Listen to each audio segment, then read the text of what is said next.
let's see where we left off. Our dear protagonist was in India for some professional reason, and she was there with her associate and friend Pepe.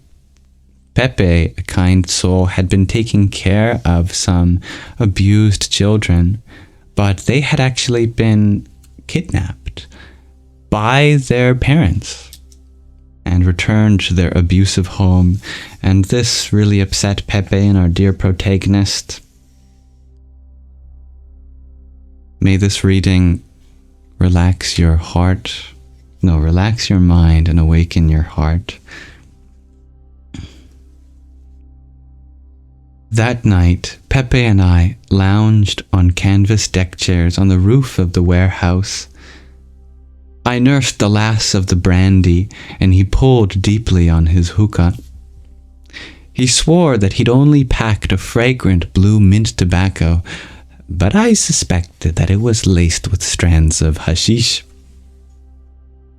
The explosion that we heard when our dear protagonist was talking to the mother of the convent that they're staying at, as she picked up the phone in the middle of their meeting and briefly said that there was such a thing, was a small bomb that had killed an old woman and several children somewhere nearby. A portion of a marketplace had been destroyed, and many were hurt and bleeding. Pepe, the novices, and I dashed back and forth, treating and bandaging wounds. Inspector Chetty and his inadequate force tried to bring about calm, but were met with stones, rocks, and curses. "There is no security in the camp," the refugees shouted. "We are sitting ducks. Anyone can come over and kill us. You wait, this war is coming to you. You'll see." Under a pile of debris, I found an arm, a baby's arm, which had been apparently torn from its socket, with red glass bangles still around its tiny wrists.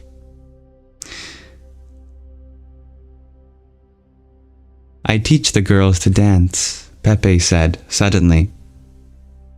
"Dance? The girls?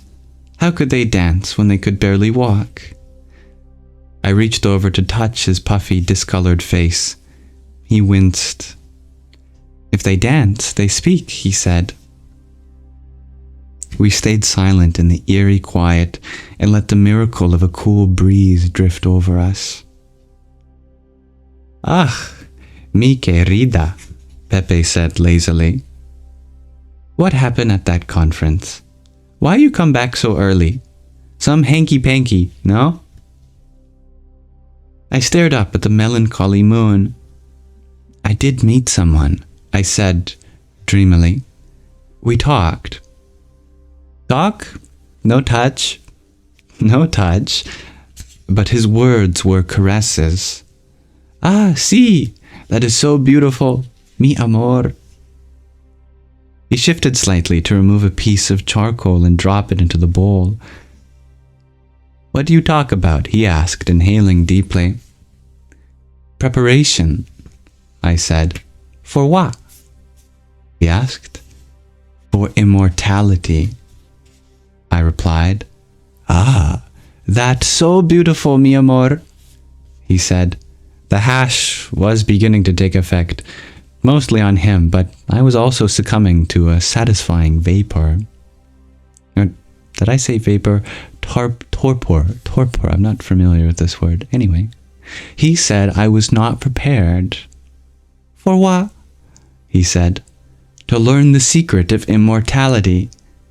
I lack discrimination, dispassion, serenity, and longing for..." But then he went away. No matter. I won't see him again. "Who?" "The man I met. Sid. I met him before 5 years ago at a party in New York." "Sid?" "Not Sid. Sid. S-I-D-H. That's how he pronounced it." Pepe jerked up. "Dios mío, forget."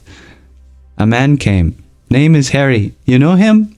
Big guy, dark curly hair. I don't. He say he is friend of this Sid. Yes, Sid. This Harry, he want our map for some project, so I give him a copy. He very friendly. Why did you give him our map, Pepe? I asked indifferently. See, I don't know. He asked, so I give. Why not? He bring it back for sure. Oh, yes, and he give me a small book. For you, he say. Book from this Sid. Yes, for you. I put it in your room. This Sid, he with what, NGO? What he do? I don't know. I asked him what he did, and he said this and that. I asked him where he was from, and he said here and there. That is so beautiful, mi amor, Pepe said as he lay back and closed his eyes. We lay prone in our beach chairs until daybreak. At some point, I told him about the woman Rory and I had left to die, hit and run, like the name of a child's game. Rory, my boyfriend, asked me to marry him that New Year's Eve 5 years ago, Pepe. At 2 a.m, we decided to drive to Connecticut to announce our engagement to my parents. We did some lines before we left. We were high and we screamed and whooped as we sped through the city. It was New Year's Day. No one stopped us. I stopped. Pepe seemed to have fallen asleep. Are you listening? I asked. He nodded. Rory swerved off the parkway and took a back road. I went on. There was a sudden thud, and he thought he hit a deer. We jumped out to check, laughing hysterically. It was a woman, lying crookedly in a ditch. She was alive. I remember studying her curiosity as the light slowly faded from her eyes. We left her, Pepe, and drove off hooting and hollering. A few days later, one of Rory's cop buddies told us that she was no one, a displaced person without papers. We got off scot-free. Rory's father made sure of that. We continued with our wedding plans, picking china and silverware, considering exotic venues, Morocco, Hong Kong. And one day, Rory crashed into a tree and killed himself. Suicide, no? Pepe mumbled. Yes. It tore a hole in my heart. I loved him. At first it was his money, his sports car, his grand way of not having to worry about money. But then it was him, his kindness, generosity, his vulnerability, his inability to cope with the world he was born into. When his powerful father blamed me for his mental state, his drug use, his depression, his death, I couldn't bear it. I blamed myself and I signed up for jobs at the worst hellholes imaginable to help displaced people, people without papers. I abandoned my parents. I was their only child. I turned to Pepe, badly wanting his assurance that my naive act of atonement that had hurt me so much, that had cost me everything, had not been in vain. He was blankly staring ahead. Did you ever have a true love, Pepe? I asked. No, never, nada, he said, then added, I lie about my sisters. That's not news, Pepe, I smiled. You never said you had any sisters. But why 6? 3 would have been enough to make your case. He had not lied about that, he said. He had had 6 sisters. Maria Teresa, Maria Ophelia, Maria Angelina, Maria Sofia, Maria Elena, and baby Maria Jeljico. If I can pronounce that better, do let me know. But I know take care of them, he said. When the soldiers came and shot his mother and father to death, they also shot his 6 sisters, including the baby. while he hid in a root cellar from where he could hear their screams. He stayed in this dank cavern for days, barely taking a breath. Then he ran as fast as he could all the way to the coast, where he was taken on as slave labor on a cargo ship. He was 12. His name, Christian Alejandro Luis Santiago, was soon reduced to the clown name Pepe. I began to understand. Protecting the girls was Pepe's act of atonement. He had failed to protect his sisters in his mind, and he could not allow himself to fail a second time. "You have a true love, mi querida?" he asked, his voice hoarse. "Only you, mi amor," I said. "Only you." The moon had long gone. From an inner recess of his vest, Pepe extracted a worn wooden flute, a relic that had miraculously survived all his meanderings, all his sufferings. He began to play. Distant thunder rumbled in accompaniment. The longed-for rains were on their way.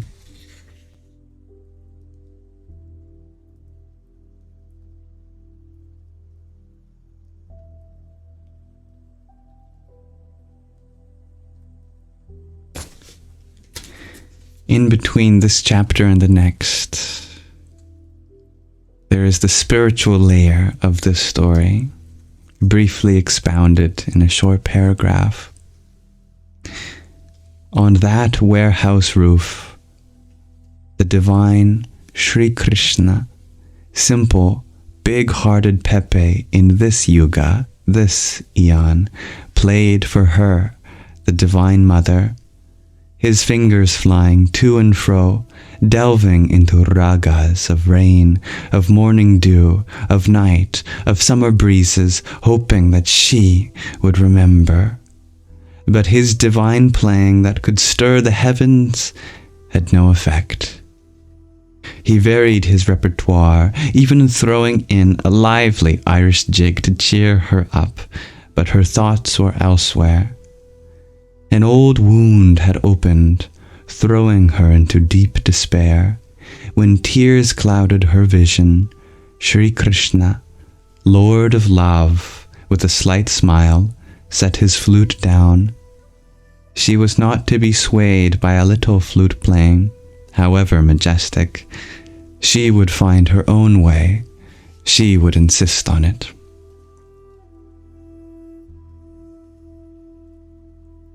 Thank you for listening, for such a deeply heart-rending story that at one level, at this moment, is a story between two vulnerable souls who embrace each other's vulnerability, recognizing the reality of suffering in the world and the darkness that is genuinely a part of many people's lives. And if we are ready to accept that ourselves, a part of our lives too, and hence it is our duty to do something about that.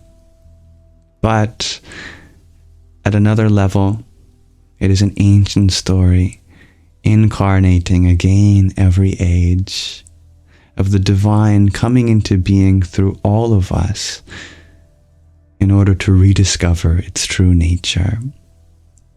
Thank you.